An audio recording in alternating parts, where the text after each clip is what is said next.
Assalamualaikum warahmatullahi wabarakatuh. Hamidan lillah wa musalliyan ala rasulillah. La haula wa la quwata illa billah.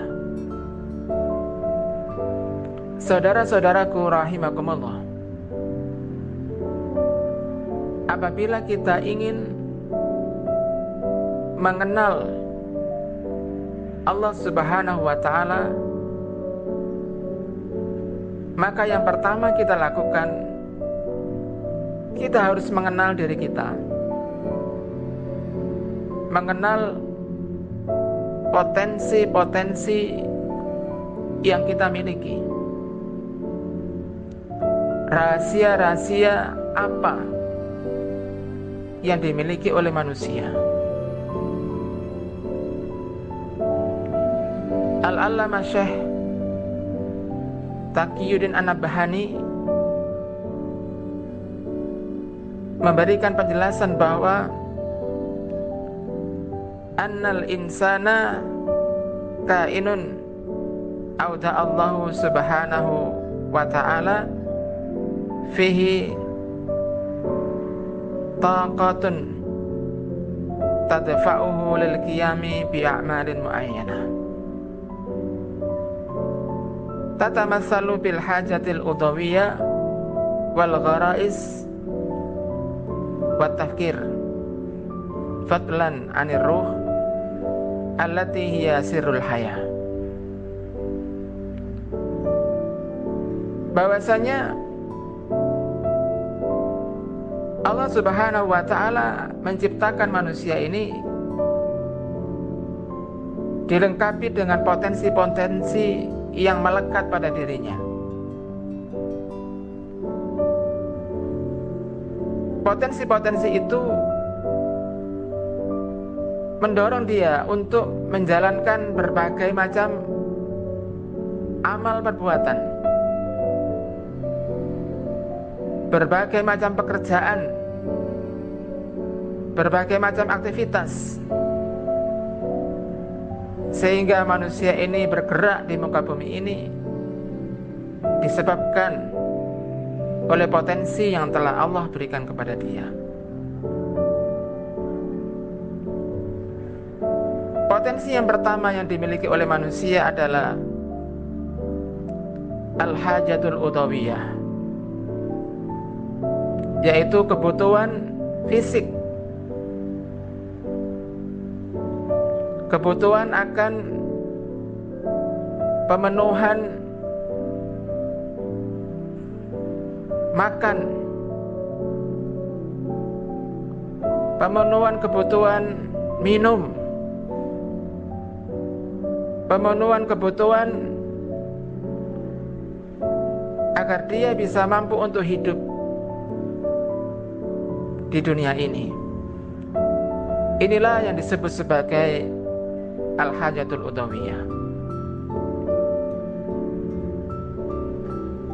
Potensi yang kedua yang dimiliki oleh manusia yang merupakan anugerah dari Allah Subhanahu wa ta'ala adalah al-gharais. Maksudnya adalah naluri-naluri. Al-gharais adalah bentuk jamak, bentuk tunggalnya adalah al-gharizah yang bermakna naluri. Allah Subhanahu wa ta'ala telah menjadikan manusia mempunyai fitrah, dilengkapi dengan naluri-naluri yang kemudian dengan naluri itulah dia melakukan berbagai macam kegiatan di muka bumi ini, menyebar di muka bumi ini untuk memenuhi kebutuhan naluri serta untuk memenuhi kebutuhan al-hajatul udawiyah, kebutuhan fisik. Yang ketiga, menurut Syekh Taqiyuddin An-Nabhani bahwa Allah Subhanahu wa taala memberikan potensi, yaitu at-tafkir, kemampuan untuk berpikir.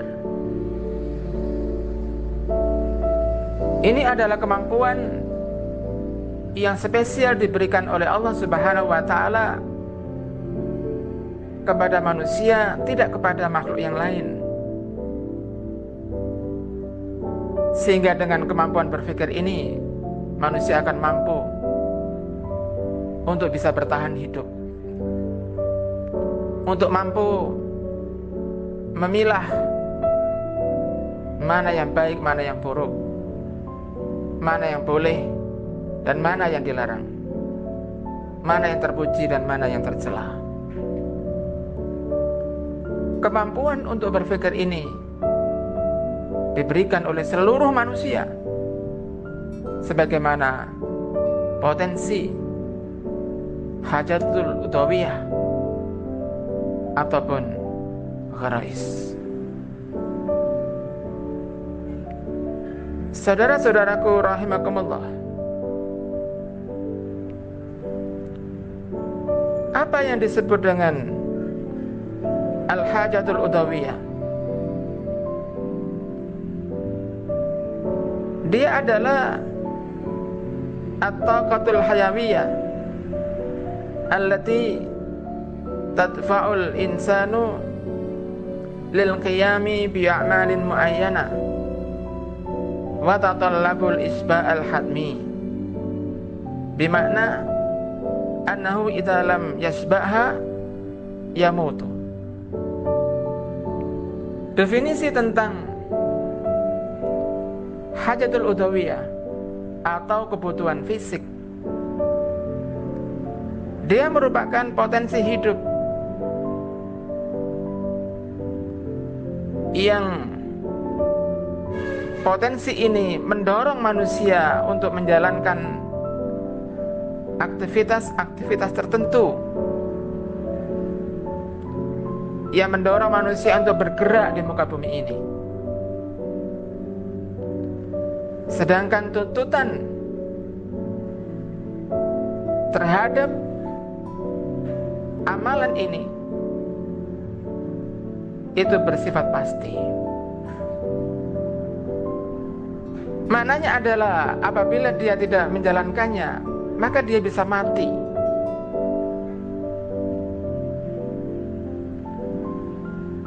Contoh dari hajatul udawiyah ini adalah alju, lapar. Siapapun yang bernama manusia, baik itu dari Eropa, dari Afrika, dari Asia, semua itu telah diberikan potensi, yaitu rasa lapar. Dari mulai bayi, remaja, dewasa, hingga tua, semua yang dinamakan manusia pasti mempunyai perasaan, yaitu rasa lapar. Ini adalah dorongan yang ada pada diri manusia yang menuntut pemenuhan yang bersifat pasti, yang apabila manusia tidak memenuhi dorongan itu, memenuhi kebutuhan itu, maka manusia akan mati. Contoh berikutnya adalah al-atas, yaitu haus.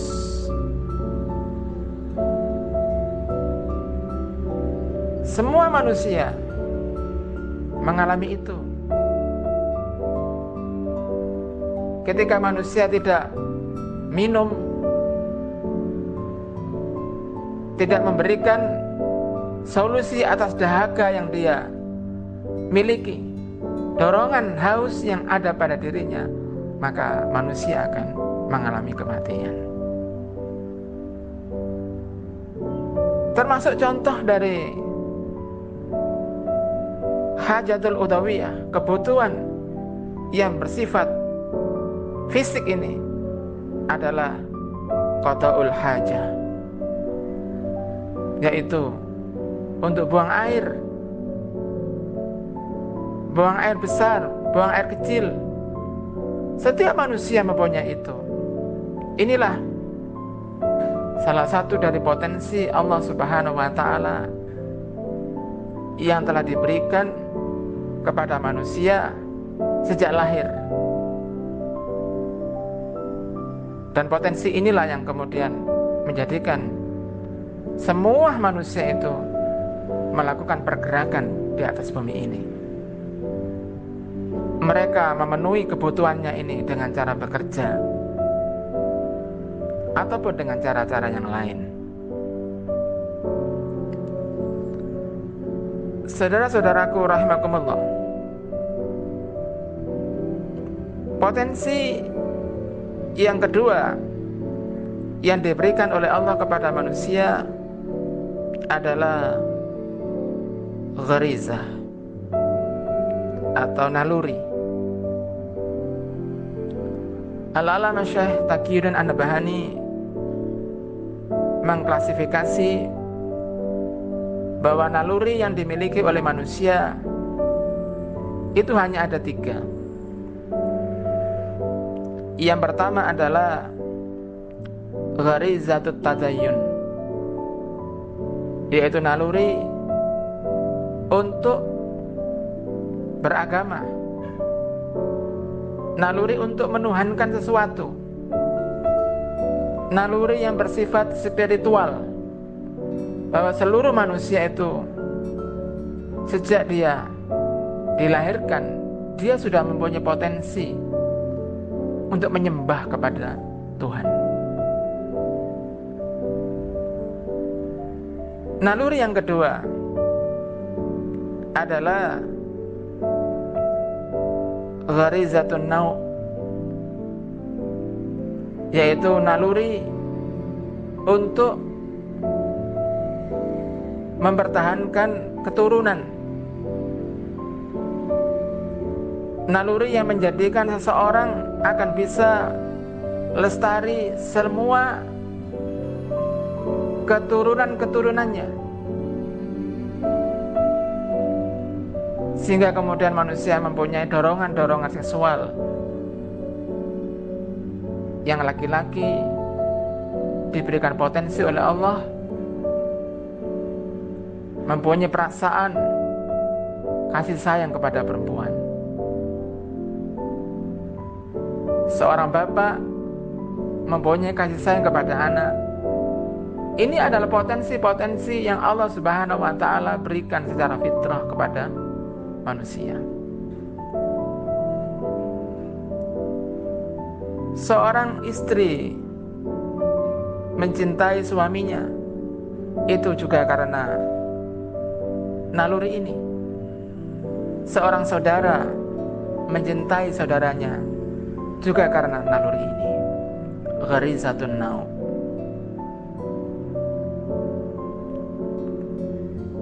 Yang ketiga adalah gharizatul baqa, naluri untuk mempertahankan diri, yang dengan naluri ini seseorang akan mampu untuk bertahan hidup. Eksistensinya diakui di antara manusia-manusia yang lain. Maka Allah Subhanahu wa ta'ala menjadikan manusia ini mempunyai fitrah, yaitu rasa takut, khauf. Semua manusia mempunyai rasa takut. Dengan rasa takut inilah kemudian manusia akan berupaya untuk bertahan, berupaya untuk berjuang melawan rasa takut itu agar dia eksis. Indonesia bisa disebabkan karena rakyatnya mempunyai gharizatul baqa, mempunyai naluri untuk bertahan,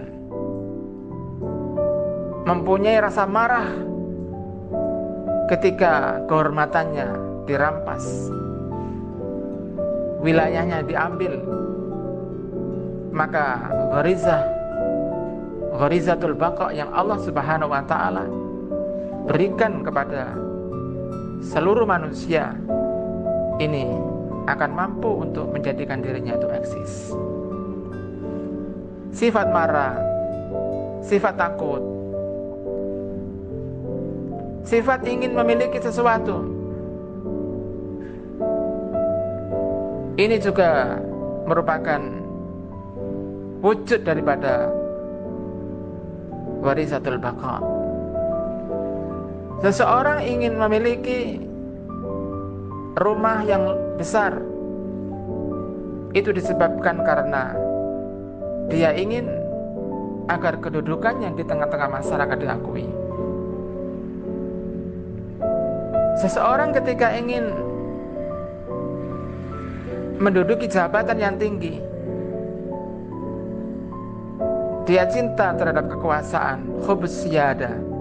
Ini juga disebabkan karena Allah Subhanahu wa taala memberikan gharizatul baqa kepada dia. Dia ingin kedudukannya ini diakui di tengah-tengah masyarakat.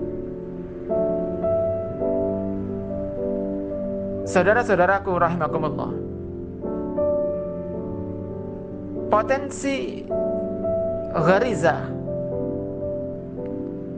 menurut Syekh Taqiyuddin An-Nabhani,